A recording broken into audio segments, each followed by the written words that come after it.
being in post-production, you develop a relationship with people. They become your friends, your family, you can rely on them. When I joined Crafty Apes, they didn't have any recruiters. It was very hands-on deck, producers, the visual effects supervisors, all searching for talent and bringing people in. If you're working for a company that has a good reputation, then it makes it easier to sell. And the thing I found about Crafty Apes, which has been so enjoyable, is all the artists I talk to are like, I hear such good things about Crafty Apes from my friend who works there, or so-and-so, or, our client raves about you guys. And that helps. Juniors, we put them through usually it's like a 3-month trial. And we're not looking for going from junior to superstar. We're just looking that you're understanding the process and that you're making gradual improvements. Whereas obviously if you come on as a senior, well, you got to have a good reputation. Go on LinkedIn and find a mentor. There are so many senior artists out there who love to mentor artists and hey, you have a green screen comp. You want to show them. Once you become their friend on LinkedIn, can I show you a shot? Can you give me some advice?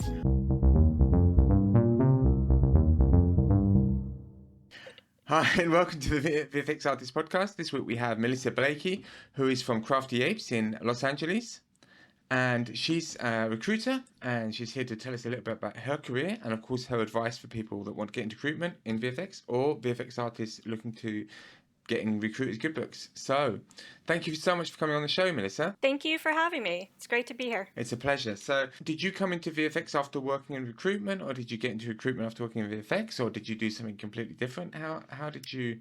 I started my career in production. I think like a lot of people, I had this dream of being on set and being a director or something like that. And I went to Syracuse University, got my degree in film and television, and probably about 6 months into being on set, I realized I hated it. There was nothing about it that was enjoyable. I didn't like the way people were treated, and I didn't like that you didn't have like a family. You work with these people and then they disappear and you go on to another production. And I was chatting with a friend of mine and he's like, why don't you try post-production? And I was like, oh, I never really thought of that. So he got me a job at the company he was at. That was in New York City at the time. And I just started as night receptionist, worked my way up, eventually got into producing. And then was approached by a company in Los Angeles for a visual effects producer, and I decided, why not? So I packed up and left boot camp, which is what I call New York City, and moved to LA, and my career began there. I was a visual effects producer for over 2 decades, and worked, when I came to LA, I transitioned into more features and episodics and whatnot, along with commercial work. And then kind of delve also into broadcast design and stuff. So I kind of I have a very well-rounded idea of what each project would look like as a producer. And so I did that for a long time, and then had a son, and my husband was an effects artist. So kind of decided that being a producer, getting on client calls after hours when I'm trying to raise my son and be a mom and a wife, it just wasn't for me. And I was chatting with a friend who was like, did you ever think about a visual effects recruiting position? And I was like, yeah, that sounds right, And it was really funny because I approached multiple companies like The Mill, various other visual effects companies, because they had recruiting positions. And their answers to me were, oh, I'm sorry, we're looking for people with recruiting experience. And I had a laugh because I'm like, as a producer, a huge part of your job is recruiting. You're constantly looking for talent. It's not like every company has a set of recruiters working for you. So I often was on my own trying to find the talent and booking artists. So, and I had a really well-rounded understanding of what visual effects is. So it just seemed funny to me that they were like, no, we want someone who's actually HR recruiter side. I'm like, okay. So, but then I stumbled across Deluxe, who they saw the value in my background, and they needed a creative visual effects recruiter for their encore locations. And I took that, and that's where it all ended. I ended up at Crafty Apes, and here I am. Well, that's an amazing story. I mean, 2 decades in production, and then it's kind of ironic that you were told you didn't have the experience for a recruiting role, which it seems kind of insane. But that's an amazing journey. I mean, going from on set to VFX production, and then did you meet your husband at work, if you don't mind me asking? Is that because Yes. Yeah. It seems like this industry, that's where you mainly meet people. We met in New York City, actually, um, and then journeyed out here to LA. So, um, yeah, he was a 3D artist that we hired in our New York office. We were just friends, but we reconnected back out here in LA. So, um, yeah. yeah, that's amazing because I think everyone kind of knows everyone, so it becomes your circle of friends. So I mean, for many people, it's kind of unusual, but in this industry, there is an element of that, apart from when It's people make conscious decisions to kind of like get away. Well, it's You know, very that's, much like we're a family. I feel like the visual effects community is very tight. Um, and I think it goes back to what my friend said back early on in my career is being in post production, you develop a relationship with people. They become your friends, that your family, you can rely on them. And that's how I felt. I mean, a lot of the people I worked with early on in my career in New York City, all once I came to LA, they all came out here and we all still work together. I would hire them at companies I was at. We went in business together. We freelanced together. So I've always had this community, and that's why the recruiting side seems so perfect. I already know the people. I understand it, and it's been a great transition out of producing. And I encourage producers who like want to, take a step back, raise their family, have more of a 9 to 5, 9 to 6 job. It's a great way to transition. Will you make the same money you make as a producer? Maybe more. It depends on your title, and it depends on how far you work your way up. But um, it's a really easy transition to go from producing to recruiting. yeah, as you say, I mean, producers, I mean, especially in smaller companies, are often the point of recruitment. So, Mhm. I mean, yes, obviously your DNEGs and your ILMs, and they all have recruiters specifically, but that's not the case for a lot of No, and when places. I joined Crafty Apes, they didn't have any recruiters. It was very hands on deck, producers, the visual effects supervisors, um, all searching for talent and bringing people in. It wasn't until their global vision to expand that they realized they needed to bring someone on who could globally, um, be in charge of hiring talent and finding talent. Um, so that was exciting too because I got to come in and it was my department, so I got to own it, and Yeah. um, hire my team and just be a part of the journey of them expanding now to London. So So yeah, I mean, so LA, you've got London just coming, and what has it expanded anywhere else? Do you have an office in Canada or any of these? Are you doing yes, the usual? so when I started, this is how quickly it's grown. I started in 2019 December, um, 3 months before the pandemic, and we had LA, New York, and Atlanta. Um, and then within the first 3 months that I was there, we expanded to Albuquerque, New Mexico. Netflix had committed to a certain amount of work there. Baton Rouge, Louisiana, Disney and whatnot was shooting there. All these places have great film tax incentives as well, so we take advantage of that. And then we acquired a company in Vancouver, And then why not Montreal? So it just kind of all happened during the pandemic. We grew from, uh, it was probably about 150 total in 3 locations when I started. And now we're over 600. Wow, that's some serious growth. I mean, so you were hiring a lot of people. So the first people you had to hire were I was busy. I was busy, yes. so the first people you actually had to hire were recruiters because you needed to grow your team. No, I was the only one. I started as my title Global Head of Talent Acquisition, and I basically was just given, okay, we want to expand the New York office, so let's start there. So I flew to New York, met the team, and started recruiting over there for them, and then was just, handling Atlanta and LA as well.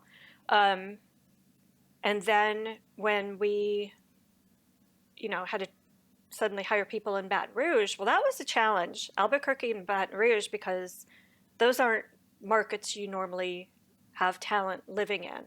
And in order to take advantage of any film, television tax incentives that the state offers, artists have to be located in the state. They have to be working in the state and contributing to the economy and whatnot. So, when the pandemic hit, it was kind of this odd thing where talent wanted to get out of LA. They wanted to get out of their normal, comfort zone and just pack up and go somewhere more quiet and work from home.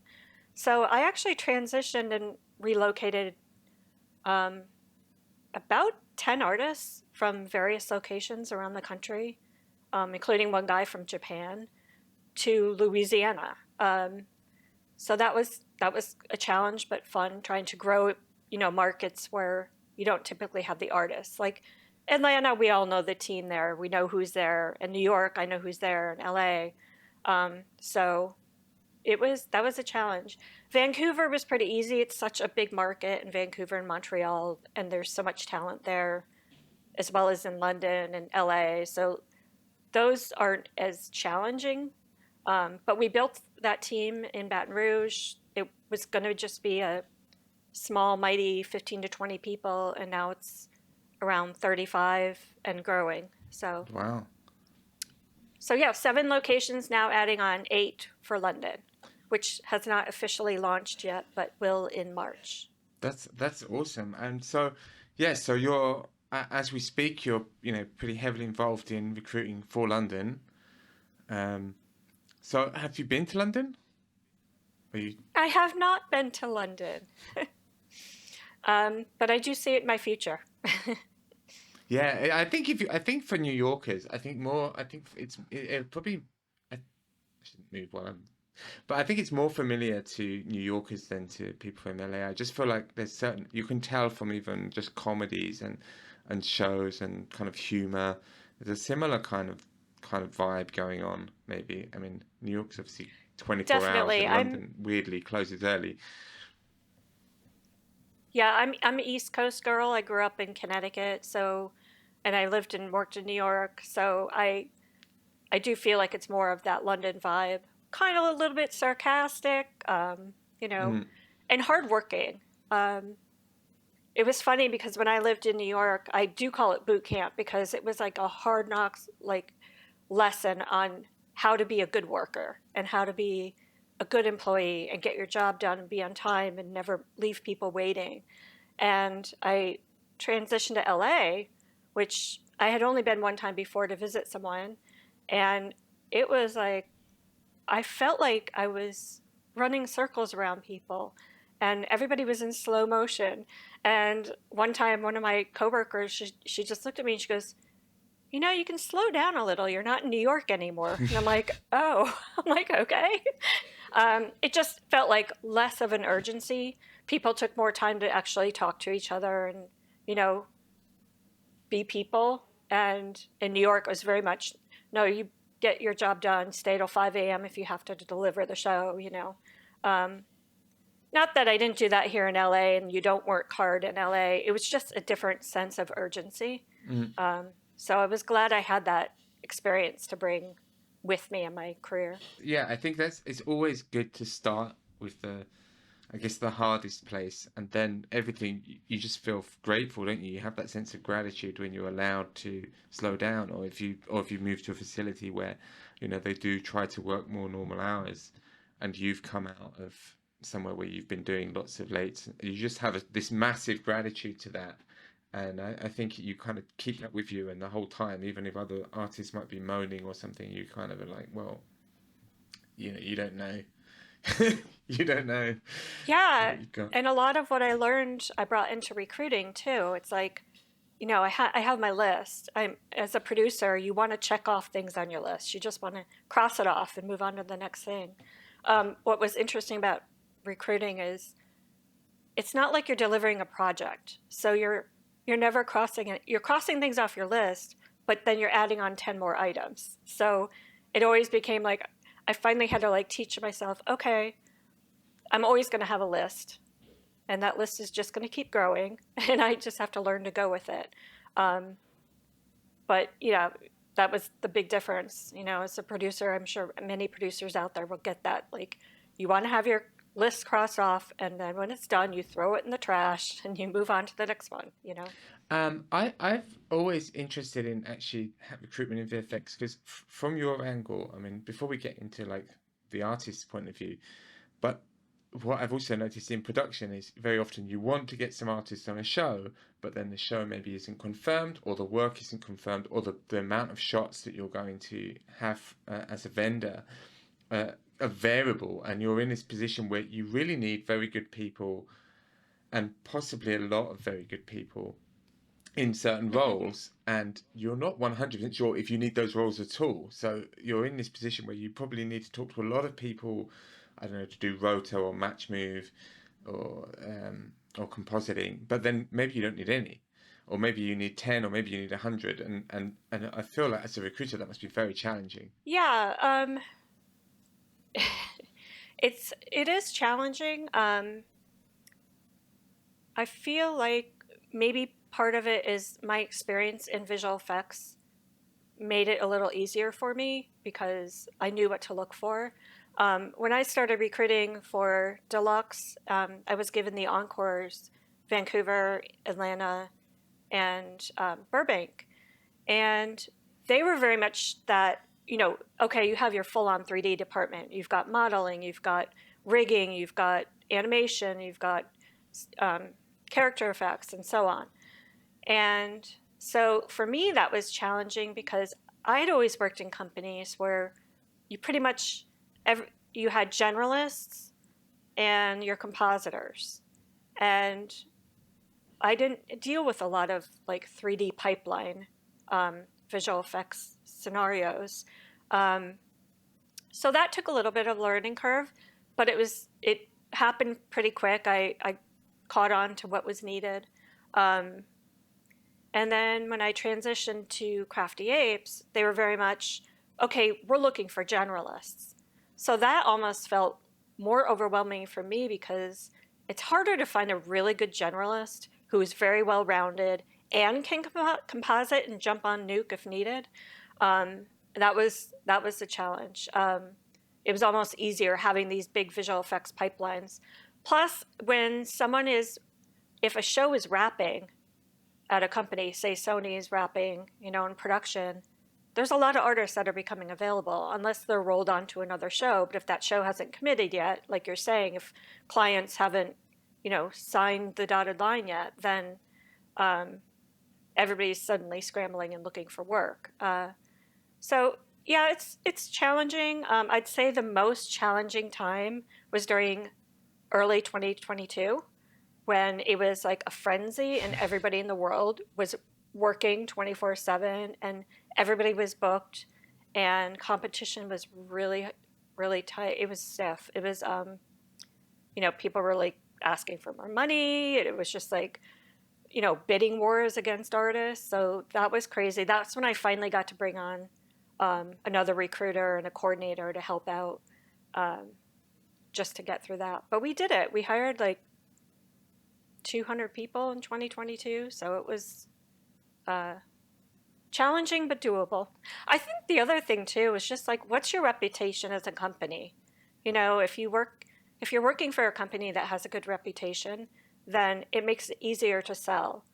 And the thing I found about Crafty Apes, which has been so enjoyable, is all the artists I talk to are like, I hear such good things about Crafty Apes from my friend who works there, or so and so, or our client raves about you guys.